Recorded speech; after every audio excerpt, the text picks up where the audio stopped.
In this video, I'm going to show you how to make intermittent fasting work faster. Because who doesn't want faster results? These are the exact same tips that I give to all my private coaching clients, and they've all gotten some amazing results. So you know it works. All right, let's see how you do it. What's going on, guys? Carlo Macapinlac here from newbiefitnessacademy.com. I help busy professionals lose weight so they can feel more confident, fit better into their clothes, and get the most out of their lives. If you're new to the channel, make sure you hit that subscribe button and hit the bell to get notified every time I post a new video every week. Listen, in my opinion, intermittent fasting is the best method of weight loss, bar none. It also boosts your brain, it improves your heart health, it increases your metabolism, it improves insulin sensitivity, it enhances your energy, it builds your immune function, it heals your gut, it increases your growth hormones, it builds lean muscle, without counting calories or following a complicated meal plan.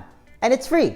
Amazing, right? And I always say that weight loss might be the least impressive benefit of fasting when you see all the improvements in your biomarkers. It's basically just icing on the cake, but its efficacy when it comes specifically to weight loss is unparalleled. Because when you do it, your body specifically targets body fat for energy. And if you're trying to lose weight, that's exactly what you want. Listen, at any given time, okay, at any given time, you have about at least 100,000 calories worth of stored energy in the form of body fat waiting to be used. Even the leanest people have that amount of energy stored in the form of body fat. I mean, that's what it's there for. It's not just there for looks. You just have to be able to tap into it. Now, I want to focus specifically on one of the benefits of fasting that you get, in that it improves your insulin sensitivity. And if you've been watching my videos, you'll know that insulin is a very, very, very important hormone in your body. It's the hormone that controls your body weight. And every time you eat, assuming that it's a blend of fat, carbs, and protein, your insulin goes up. When your insulin goes up, you're in fat storage mode, okay? So high insulin blocks fat burning, because the opposite of fat storage is fat burning. If your insulin levels are high, again, you're in fat storage mode, okay? Very important concept that you need to wrap your head around here. Fasting then, when it comes to weight loss, is extremely effective because it lowers your insulin levels down to zero because you're not eating anything. And when your insulin levels are low, that is the only time that you're able to tap into your fat stores for energy. Now, if you want to make intermittent fasting work faster, you need to make it as potent as possible. And you do that by keeping your insulin levels low. And this, honestly, is one of my all-time favorite questions to ask. What do you think will happen if you stop eating? What do you think will happen if you take a break from eating? You're probably, most likely, gonna lose weight. A lot of weight.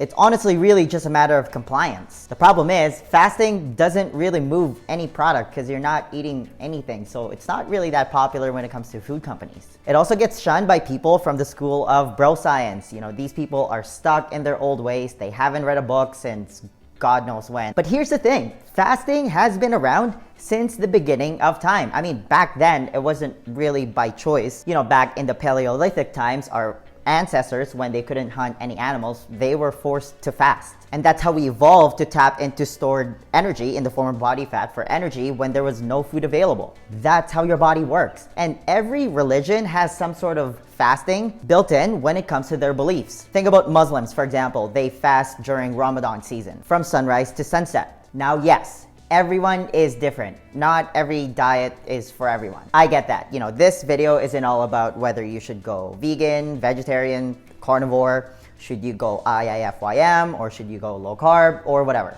But I will recommend a specific diet in a little bit here, and you'll understand why. But there are certain physiological effects that happen in your body every time you eat. It tends to be the same no matter what, so there are no special snowflake effects here. And I mentioned earlier that every time you eat, your insulin level goes up, right? So the first thing that we have to address is this idea that you can have a little bit of this and a little bit of that during your fast. Like, can I have a teaspoon of honey in my coffee? Can I add some Splenda to my coffee? Can I have 50 calories of this bag? Can I just have a bite of my granola bar? Can I drink 0 calorie or diet soda? Can I have a sip of my smoothie? Can I have a bite of this fruit? Do the calories count if nobody sees me eating? And I get asked all those questions all the time. And the simple answer is no, you can't. And here's how I want you to look at this, okay? The whole point of fasting is to voluntarily take a break from eating. It's not about trying to see how you can cheat the system and see what you can get away with. I mean, that completely defeats the purpose. All those things that I just mentioned break your fast. Because when you eat or drink those things, it triggers an insulin response. And again, if you trigger an insulin response, you're in fat storage mode. And this is why eating 6 meals a day is a very, very, very poor strategy when it comes to losing weight, because you are triggering an insulin response 6 times during the day, 6 different times during the day. So you're basically in fat storage mode all day long. You're blocking your body from accessing your body fat for energy. This, by the way, is why people who are in massive calorie deficits, but they're constantly nibbling all day, they don't lose weight. But again, this is still the stuff that gets repeated by the people from the school of bro science, right? Like, we are talking apples and oranges here. The physiological response of your body from eating 6 small meals spread out during the day is completely different versus how your body responds to eating all the exact same calories, but just in one sitting. So I'm talking about 6 small meals a day versus just eating once a day. 6 meals a day, bro science. 1 meal a day, you actually lose weight. And here's the thing, your body isn't simply just a mathematical equation where it's just calories in versus calories out. You can't just simply reduce your calorie intake and exercise a little bit more and expect to lose weight. And in the back of your mind, especially if you've been struggling to lose weight all this time, you already know that to be true. Like, not all calories are created equal. The quality of the foods that you eat and the macronutrient ratio matters greatly in this. So I want you to picture this, okay? So if you're eating 6 meals a day, okay, you have 6 different times during the day where you have a massive insulin spike. That's no good if you're trying to lose weight. Now, when you eat in an 8-hour eating window, you only get that insulin spike for 8 hours. When you do a warrior diet, you only have a 4-hour eating window. Okay, so you have this much insulin spike. And then when you do OMAD, you just have 1, okay? 1 insulin spike for the day, which means that, let's say you have a 1-hour eating window, for the other 23 hours, you are basically in fat burning mode. And if you can manage to do like a 36 or a 48-hour fast, you are supercharging your fat loss. Because again, during that time, your body is burning purely body fat for energy. And the point that I'm trying to make here is that if you want intermittent fasting to work faster, you need to fast for as long as possible, for as long as it's comfortable for you to fast. The longer you fast, the longer you're giving your body time to burn your own body fat for energy. And again, I mentioned at the beginning of this video that you have about 100,000 calories worth of stored energy in the form of body fat. Use it. And this is especially true if you have a lot of weight to lose. There's no secret to this, guys. You fast, you lose weight. Contrary to popular belief, you're not gonna die when you fast. I think the longest recorded fast was 382 days, and the guy lost like 170 pounds in the process. And you're not gonna lose muscle when you fast because the body is an amazing thing. So when you fast, there is an uptick in your growth hormones, and that protects your body from losing muscle. And the next point that I wanna make here is fasting, honestly, is mostly mental. If you want intermittent fasting to work faster, you need to stop making such a big deal out of it. Will you get hungry during your fast? Sure. But that's because you've trained your body to eat at certain times. Like, if you've been eating breakfast your entire life, your body gets used to that, which means that you can train your body not to eat breakfast. And this might seem kind of obvious already, but you need to stay busy during your fast.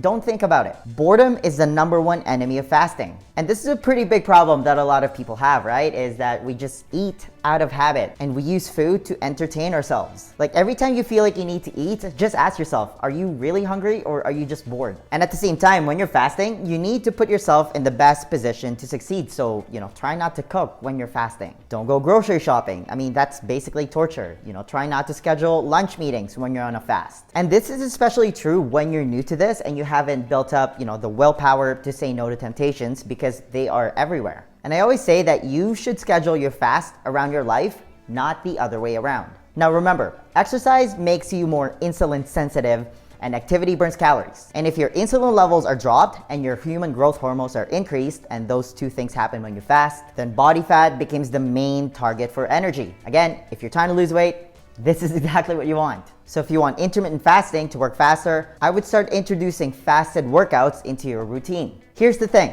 Your muscles adapt to whatever energy source is available. If you have glucose in your system from eating carbs, your body and muscles will always prefer to use that up first. But if you train your body to use fat for energy, then your muscles become even more efficient at burning fat for energy. And think about the benefits of being fat adapted. So being fat adapted is a term where your body burns fat for energy. If you're an athlete and you're able to tap into your unlimited fat stores for energy, because your body has to draw energy from somewhere when you're working out, right? Like, why not use body fat instead? And this way of training, when you're training fasted, is starting to become a little bit more mainstream. You know, you have MMA fighters like George St. Pierre and actors like Hugh Jackman all swear by training fasted, and you know, they look pretty good to me. Now, some of you might say that like, oh, I've tried fasted training, fasted workouts, it didn't work for me, I didn't feel good, I had no energy. Yeah, no kidding. That's perfectly normal. Again, there is an adaptation period here of about 2 to 6 weeks. Because again, you've trained your body all this time to use sugar for energy, especially if you drink like Gatorade and you know, all that bad stuff. Again, which means that you can train it to burn fat for energy instead, but you have to give it some time.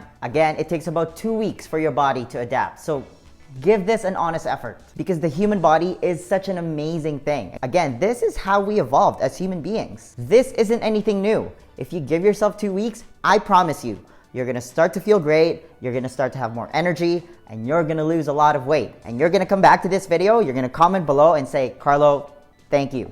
When you wake up in the morning, instead of eating breakfast, fast. Breakfast is not the most important meal of the day, especially if you normally eat breakfast cereal, instant oatmeal, or a granola bar, or a protein bar. Those are all sugar bombs. If that's the case, breakfast might be the most important meal for you to skip. And breakfast literally means break fast. It's the meal that breaks your fast, which means that you can have your quote-unquote breakfast at noon, or you can have your breakfast at dinner time. Scheduled meals are completely made up anyway. Now, you're probably wondering, what is the best intermittent fasting schedule? The best schedule is honestly the one that you can follow. The minimum effective dose of intermittent fasting, in my opinion, is the 16-hour fast. So you have a 16-hour fasting window and an 8-hour eating window. Ideally, you're only eating 2 meals during this 8-hour eating window. Some people prefer doing the warrior diet, where you have a 20-hour fasting window and only a 4-hour eating window. Other people can go all day and just eat 1 meal a day, and that's me right now. Again, I can't emphasize this enough. You need to give your body some time to adjust, especially if you're someone who's used to just grazing on food all day. Again, you've been under the belief that you need to eat 6 small meals a day. If that's you, your goal is to just start by eating like a normal human being. I mean, just eat 3 meals a day. And then you want to start eating a late breakfast, and then just go from there. Fasting is like a muscle, okay? So the more times you do it, the better you get at it. Now, the last tip that I want to give you if you want intermittent fasting to work faster is you want to pair it with a diet that moderates your insulin levels. So something like a low-carb diet, a paleo diet, or more specifically, a ketogenic diet. Because here's how it works. Out of all 3 macronutrients, carbs, specifically refined carbs and sugar, stimulate the hormone insulin the most. The problem is, if you've been following the standard American diet, or SAD for short, 70% of your calories come from refined carbs and sugar. And that's a big problem.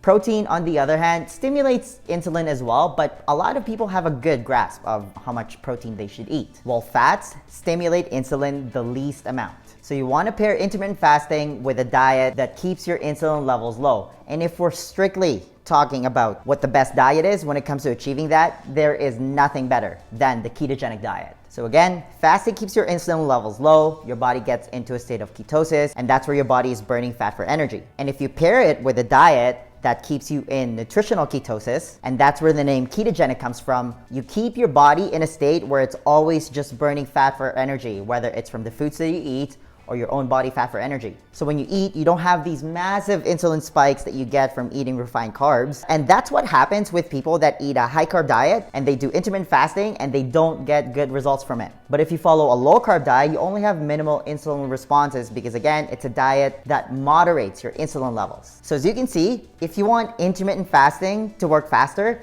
it's all about keeping your insulin levels low, which means that you need to have a zero tolerance policy when you're fasting. You can't have little nibbles here and there. That breaks your fast. And then you want to introduce fasted workouts to make your muscles even more efficient at burning fat. And then you want to pair it with a low carb diet so you can stay in ketosis. And then you fast for as long as possible. If you follow all of those things, you're going to make intermittent fasting work faster, you're going to get faster results, and you're going to be an unstoppable fat burning machine.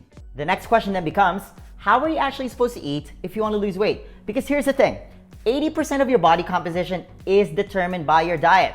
You can't just freestyle this part. Do you have a proven plan that you can follow? To help you with that, I want to give you a free copy of my Lean Body Blueprint. This is how I melted all the fat around my stomach without depriving myself of my favorite foods or wasting hours at the gym.